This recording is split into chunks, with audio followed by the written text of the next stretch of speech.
పోలీసులు కలిసి చేసే స్పెషల్ రైడ్ లో భాగంగా మార్నింగ్ రెడ్డి కాలనీ దగ్గర వెహికల్ చెకింగ్ చేస్తుండగా ఒక ఆటోలో 2 మనుషులు అలానే ఒక వెహికల్ మీద రాయల్ ఎన్ఫీల్డ్ మోటార్ సైకిల్ మీద 3 అనుమానాస్పదం కనిపించడం జరిగింది. వాళ్ళని తనిఖీలో భాగంగా చేస్తే మాకు 2 అట్టపెట్టలు అలానే 1 హ్యాష్ ఆయిల్ డబ్బా దొరికింది. వాళ్ళని ప్రశ్నించగా చెప్పింది ఏంటంటే ఖమ్మం నుంచి గాంజాయి ఇది సుమారు 10 కిలోలు ఉంది. అలానే హ్యాష్ ఆయిల్ ఒరిస్సా నుంచి తీసుకొచ్చి ఇక్కడ లోకల్ అమ్ముతున్నట్టు తెలిసింది. వీళ్ళ దగ్గర ఇంకొక 6 పర్సన్స్ తీసుకుని లోకల్ వాళ్ళకి అమ్ముతున్నట్టు తెలిసింది. వీళ్ళు డ్రగ్ పెడ్లర్. ఆల్రెడీ వీళ్ళకి ప్రీవియస్ కేసు హిస్టరీ కూడా ఉన్నాయి.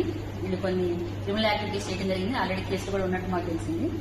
సో దీంట్లో 10 కిలోల గంజాయిలో 5 లక్షలు ఉండగా హ్యాష్ ఆయిల్ 2 కిలోలు వీళ్ళ దగ్గర మేము స్వాధీనం చేస్తున్నాం. దీని విలువ సుమారు మార్కెట్లో 5 లక్షలు ఉంది.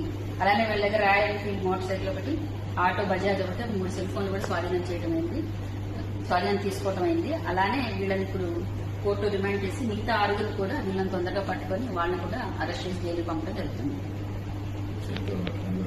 సో ఈ స్పెషల్ రైడ్ లో పాల్గొన్నటువంటి స్నాక్ సిబ్బందికి, వాళ్ళ డిఎస్పీ సైదుల్ గారికి, వాళ్ళ సిఏ రవీంద్ర గారికి, అలానే మా law and order local police Hanamkonda ACB గారి ఆధ్వర్యం, దేవేందర్ రెడ్డి గారి ఆధ్వర్యం చేసినటువంటి మా సిఐ సతీష్ గారికి మరియు పరశురామ్ ఎస్ఐ గారికి మరియు వారి సిబ్బంది కూడా మా సిపి గారి తరఫున అభినందనలు తెలియజేయడం జరుగుతుంది.